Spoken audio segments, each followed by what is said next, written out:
आपण पाहत आहात कराड टुडे न्यूज।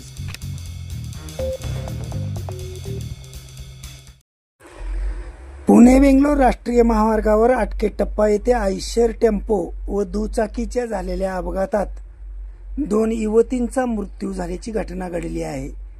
करिश्मा उर्फ प्राजक्ता कृष्णत कळसे वय 27 राहणार इटरे खुर्द व पूजा रामचंद्र कुराडे वय 25 राहणार येरवळे असे या 2 युवतींची नावे आहेत। याबाबत पोलिसांकडून व घटनास्थळावरून मिळालेल्या माहितीनुसार करिश्मा व पूजा या डीमार्ट मध्ये काम करतात। कामावरून सुट्टी झाल्यानंतर वाटार येथे त्या जात होत्या।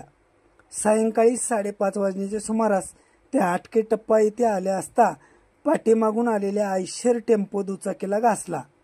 त्यामध्ये दुचाकीवरील दोघी आयशर टेम्पोच्या पाठीमागी चाकाखाली सापडल्याने दोघींचा मृत्यू झाला। अपघातामुळे महामार्गावरील वाहतूक ठप्प झाली होती। घटनास्थळी कराड तालुका पोलीस निरीक्षक महेंद्र जगताप यांच्यासह अपघात विभागाचे कर्मचारी दाखल झाले होते।